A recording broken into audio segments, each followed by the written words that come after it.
Buenas tardes, el Señor les bendiga. El día de hoy vamos a estar por acá compartiendo un mensaje una vez más. Damos gracias a Dios por esta nueva semana que nos regala, tanto a mí como a sus familias. Y bueno, el texto que vamos a estar compartiendo hoy es un texto bastante conocido y es el texto que se encuentra en Juan, capítulo 3, versículos del 16 hasta el 18. Y dice así la palabra de Dios en Juan capítulo 3, versículos del 16 hasta el 18. Porque de tal manera amó Dios al mundo, que hasta dio a su Hijo unigénito, para que todo el que crea en Él no se pierda, sino que tenga vida eterna. Porque no envió Dios a su Hijo al mundo para condenar al mundo, sino para que el mundo sea salvo por medio de Él.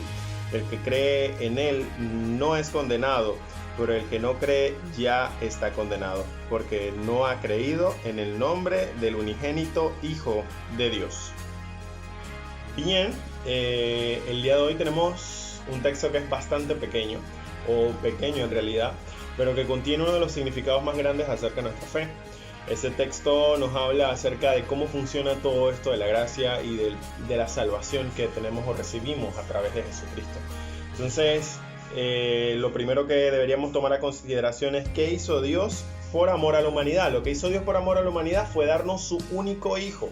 Entonces, ¿qué es lo que no vino a hacer Jesús? Jesús no vino a condenar al mundo. Y lo otro es, ¿qué es lo que vino a hacer Jesús? ¿Y Jesús qué vino a hacer? A salvar a la humanidad. Por último, ¿qué pasa con los creyentes? ¿Y qué pasa con los no creyentes? Los que creen reciben salvación, pero los que no creen ya están condenados. Entonces, si lo leemos a simple vista, el texto se explica por sí mismo, pero cuando vemos un poquito más allá, encontramos cosas que tienen un valor realmente importante.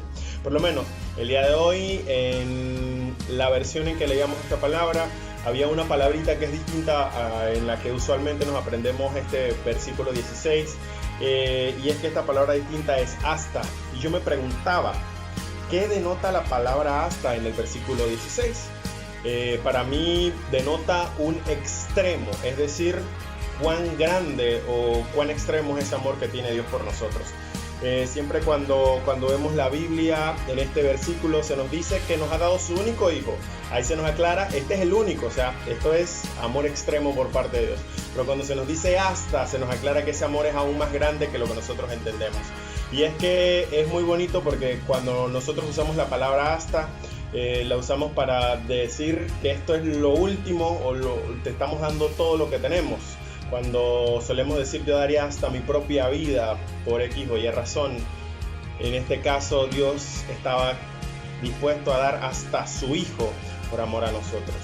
También otra cosa que podemos ver en este texto es por qué Dios estuvo dispuesto a hacer esto. El versículo 17 continúa diciendo, porque no envió Dios a su Hijo al mundo para condenar al mundo, sino a que el mundo sea salvo por medio de él. Y él estuvo dispuesto a hacer esto porque a través de ese sacrificio traía redención y salvación a la humanidad.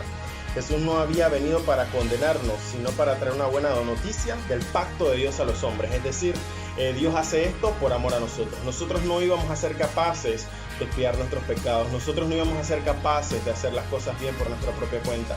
Y es por eso que era tan necesario el sacrificio de Jesús. Entonces, ¿por qué el que no cree ya está condenado? Sería mi última pregunta.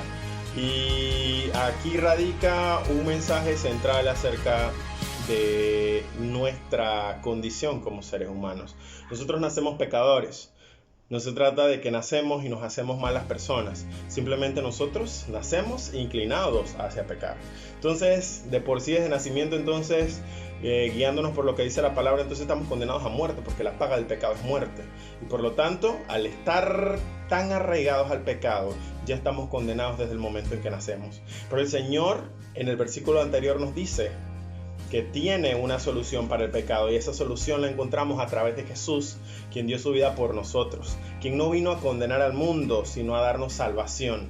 Entonces, lo primero que quisiera preguntarte y que deberías preguntártelo cada día de tu vida hasta que el Señor te llame es, ¿entiendes el sacrificio que Jesús hizo por ti?